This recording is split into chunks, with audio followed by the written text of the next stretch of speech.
กราบสบายดีพ่อแม่พี่น้องมาสุขุสุคนเนาะมื้อนี้เสียดายบ่มีครูฮักพี่น้องคันมีครูฮักบ่ให้เว้าพี่น้องโอ้ยส่งดอกไม้ซากุระแคมฟังทะเลพี่น้องบรรยากาศโคตรดีพี่น้องลมก็พัดโว้ยไว้คันจับมือย่างเลาะแคมฟังเนี่ยบ่ให้เว้าเลยพี่น้องส้มดอกซากุระพี่น้อง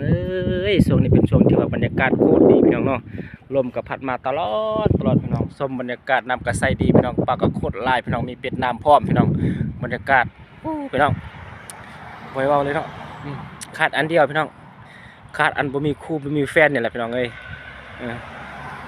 โอ้ยเสียดายเว้ยบรรยากาศตอนนี้พี่น้อง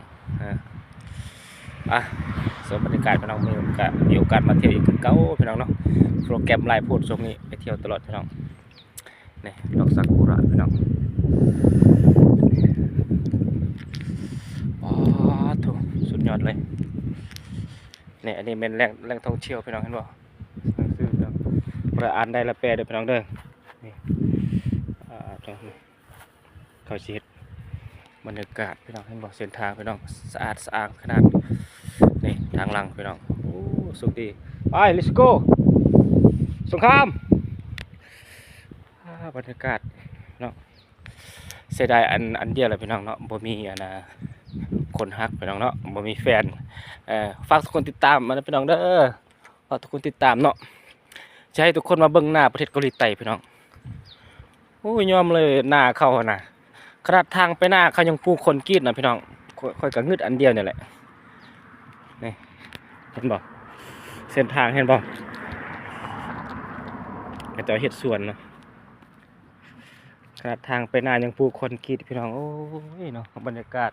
เห็นบนดอกซากุระเนาะแต่ว่ามื้อนี้กำปั้นมาปลูกดอกไม้พี่น้องเพราะว่าคนเกาหลีเขามักปลูกดอกไม้เนาะมันจะมีลายดอกไม้นะเขาจะปลูกไว้เพื่อต้อนรับบรรยากาศช่วงนี้แหละพี่น้องเนาะช่วงที่ว่านักท่องเที่ยวเขาจะมาหลายเรามาเที่ยวชมเนาะพี่น้องดอกไม้มันก็จะมีลายพี่น้องเฮามาเบิ่งต้นไม้ใบหญ้าประเทศเขาเนี่ยมันมีหลากหลายบน